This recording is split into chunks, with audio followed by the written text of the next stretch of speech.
G'day guys, welcome back to this month's Bundall Fitness Legends podcast. Joined this week by Jeni Woods, Hello. one of our more senior and very experienced PTs, and another fellow Kiwi. Yes. So tell us a little bit about your childhood growing up in New Zealand. Whereabouts are you from? Well, I don't like to admit this, but originally Palmerston North for all the Kiwis that know where that is.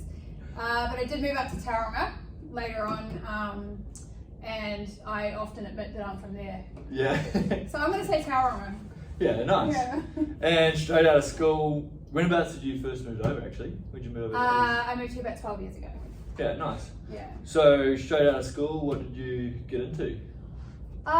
Straight out of school, I did graphic design. So I went to art school for 2 years. Worked in that industry for a while. Yeah. And then I transitioned over to being a mechanic. Yeah. For quite some time actually, before I moved to Australia. Yeah. And then continued on in Australia as a mechanic, and then went on to auto electrician. Yeah, nice. So mechanic, auto electrician, and aircon as well. Yes. Not a lot of definitely. people would know that about you. Like that's a pretty cool career and far from PT. It's PT was a definite 180 from that. Yeah. Yeah. Completely changed my mind.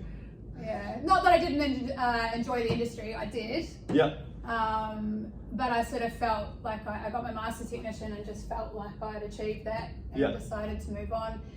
And I wanted to go to university. Yeah. To study, so being a PT has been a really good vehicle for that.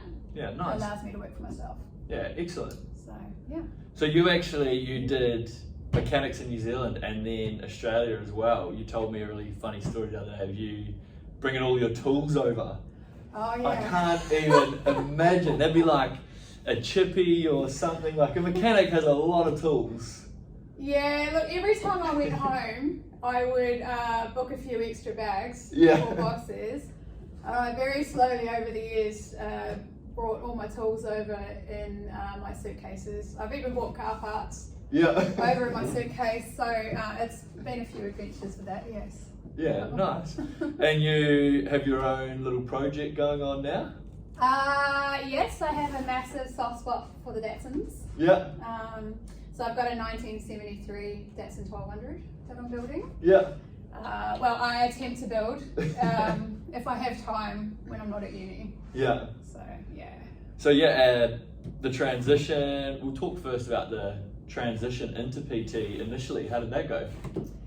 How did it come about? When were you like, I want to jump into this full time? Well, I started to train with a trainer myself. Yeah. And actually through Goodlife, when they used to have the fitter, faster, stronger competitions, I'm quite competitive, by the way. I decided to do the fitter, faster, stronger, and I got really stuck into that, and it just sort of, the flow on effect was from there. Yeah. Obviously, like I said, I was looking for a job that I could choose my own hours, be self-employed, Yeah. that would allow me to study. So that was another deciding factor. And I know what it did for me in terms of building my confidence, and I wanted to provide that for other people as well, making them comfortable in their own skin. Yeah. Strong. 100%. Yeah. Yeah, great option. And then also still studying now. What are you studying now? So I'm studying osteopathy. Yeah. At uni, and as I said, just following on from a previous statement, I have this innate need to help people. Yeah. So that's part of that, and ultimately that's where my passion is these days. Excellent. So, yeah. Nice. And your own competing is obviously still continued through CrossFit.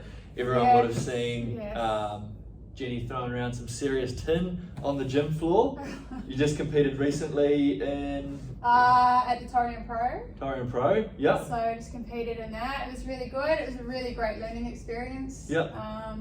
Came out of it with some new goals. Yeah. A little bit humbled.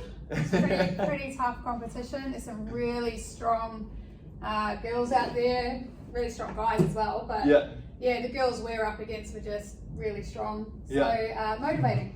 Yeah, definitely. Yeah. But you and Kim had an excellent competition. Yeah. Finished top 10? Yeah, top 10, we made the finals. Yeah, that's huge. Not quite the podium finish that we were after, but there's always next year. Still very new to the sport as well in terms of competing. Is this your second or third?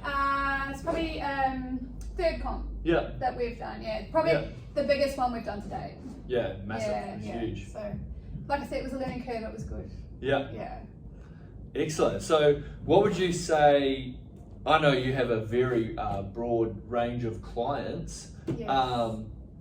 With studying osteo as well now, like you really love getting into your rehab and preventative work as well with new clients. Yeah, like I just like to teach people to be proactive rather than reactive. Yeah. And what I mean by that is put things in place that stops them from being injured before they get there. Yeah. And obviously educating people on the importance of stability and mobility, strength, and that all goes in line with being proactive. Yeah. And for future as well, so as we age. Yeah, definitely. That's Yeah. massive. But like as you throw around the massive weights on the gym floor, like a lot of other people wouldn't realise like the foundation that you've got and the groundwork that you put in, and then probably don't realise also too when you're training Kim, but that's your teammate. Like she's an absolute beast as well. Yes. We both probably look a little bit crazy on the gym floor from time to time, But what looks quite hectic sometimes has a lot of planning behind it. Yeah, definitely. A lot of base training. Like I said, a lot of, we've put in the groundwork, we've done all the mobility. Yeah. We've done all your base strength stuff, and we continue to do that. Yeah. But yes, it's, Yeah. it's a good time. Yeah. In our eyes. But obviously the first step to that and any sort of gym training is that foundation, is that mobility, is that basic strength and conditioning that could branch off into any area. Yeah, well that's exactly it. So regardless of whether it's CrossFit, powerlifting, strength and conditioning, sports specificity, it doesn't really matter what it is. You want to have that base of stability, flexibility, mobility, and they're all different things. So often people don't realise that they are actually all different things in different areas that you should probably be working on. Yeah, and all of those put together is going to lead to so much better as you get older, go through life, general day. Yeah, well, less injuries, more efficiency, less breaks in your training, so more consistency. Yeah. The roll-on effect's quite massive, really. 100%, yeah, in all areas. Into PT now, like, how are you enjoying it overall? Like, it's everything that you thought it was going to be? Yeah, like, it's still a job I really enjoy. Yeah. I've been doing it for quite a while now. Yeah. As we were discussing a little bit earlier today, I mentioned that I've had quite a few of my clients for over 4 years now. Yeah. And it's just, I think the biggest rewarding thing is seeing their progression over time. Yeah. And seeing their interests grow and seeing the beliefs that they have in themselves as well. So that's a big factor for why I stay in the job. Yeah, massive. Yeah. And sometimes watching those goalposts move as you train. It's always a continual goalpost. Like it never stops. And sometimes, like often, we have a lot more faith in them that they can have in themselves. And 100%. We're like, you've got this, and then they see it and they light up. They're like, oh, that was wicked. Okay, now they setting themselves new goals. You're like, man, this is cool. And it's friends for life. Like especially getting up around 4 or 5 years that you've had some of your clients. 100%. That's friends for life. Yeah, you get to know them really well. And as bad and as good as this is, when they start beating you. Yeah. That's a bit. You think, well, this is a bit of an issue, but at the same time, you're like super proud. Yeah, 100%. Yeah, and there's quite a few that beat me now. So, I'm not competitive as a sign of a good coach. Sign of a good coach. Yeah. A coach doesn't always have to be the biggest, strongest, fittest person in the gym. It's just holding that knowledge, which obviously you've 100%. Got a heap of knowledge. It's getting the best out of your clients. It's pulling that potential out of them, and making them realise that they have it. Yeah. In the first place. Yeah, that's a massive one. Yeah. Realising they have it and then lighting that fire, like. Yeah, putting a firecracker under their ass and let's go. Yeah, getting after it. So just to wrap it up, if you had someone that was about to come on board, saying just starting, getting into their training, what would you say is like a number one big tip, or something that they should get onto straight away, like really easy baseline getting into the gym? Look, I think number one tip for beginners, I should say. Well, number one is building a base of consistency. Yeah. So building some really good foundational habits. Yeah. And that requires consistency. Even on the days that you don't feel like coming in, just get in the car. Yeah. Get in the car, put the key in the ignition, drive here.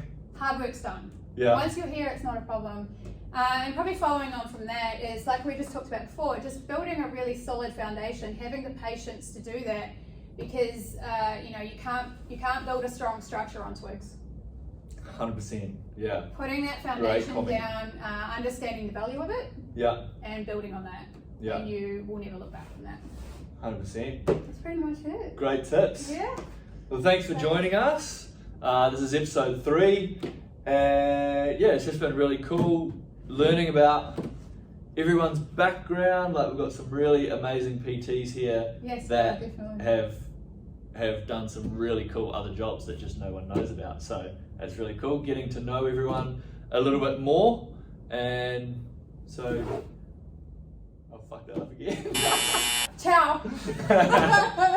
Thanks, guys. Out. See you next time.